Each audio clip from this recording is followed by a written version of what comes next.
మీదేది ఇల్లు ఇదేనా? అక్కడ ఉందా? ఆహా. అక్క ఏంది ఇది? ఒకసారి రా. ఏంది పరిస్థితి ఏంది? మీ ఇల్లు ఏది? ఇదేనా? ఇప్పుడు అది తీస్తుర్రు, నిన్న వానవాడ. ఏంది మీ పరిస్థితి ఏంది? మీ కష్టాలు ఏంది చెప్పు.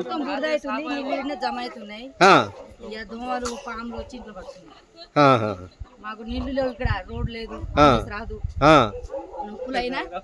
ఇక్కడ చచ్చిపోతారు పిల్లలు పుట్టి. అక్కడ ఆల్రెడీ అంతకు ముందు పాప పుట్టి చనిపోయింది సార్. ఎట్లా? ఏం పేరు? నీ పేరు ఏం పేరు? వెంకటేష్.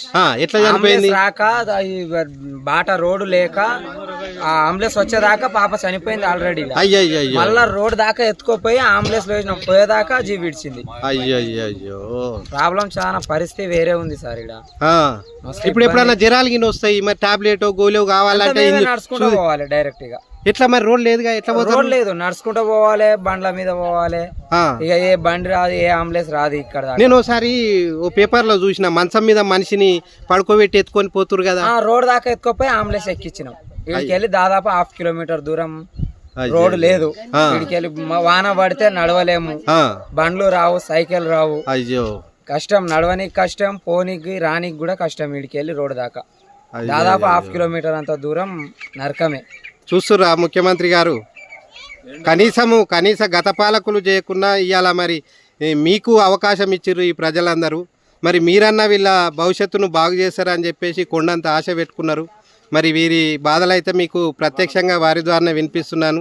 ఇది మీ వరకు చేరుతుందని నేను కోరుకుంటున్నాను. వీరి సమస్యలు తక్షణమే దృష్టి పెట్టేసి వీరికి మౌలిక వసతులు, నీరైతేనేమి, వైద్యం అయితేనేమి, పాఠశాల అయితేనేమి, రోడ్ అయితేనేమి, పక్కా ఇల్లు అయితేనేమి, ఖచ్చితంగా వీరికి చేయాల్సిన బాధ్యత ముఖ్యమంత్రిగా మీ పైన ఉంటుంది, లోకల్ స్థానిక ప్రజాప్రతినిధి పైన ఉంటుంది. సర్పంచ్ అనుకోనియండి, లేదంటే ఎమ్మెల్యే అనుకోనియండి, ఎంపీ అనుకోనియండి, సంబంధిత మినిస్టర్లకు బాధ్యతగా వ్యవహరించి వీరికి మౌలిక వసతులు కల్పించి వీరి బాధలు కష్టాలు తీర్చాలని చెప్పేసి ప్రజాప్రభుత్వాన్ని కూడా మరి కోరుకుంటున్నాను.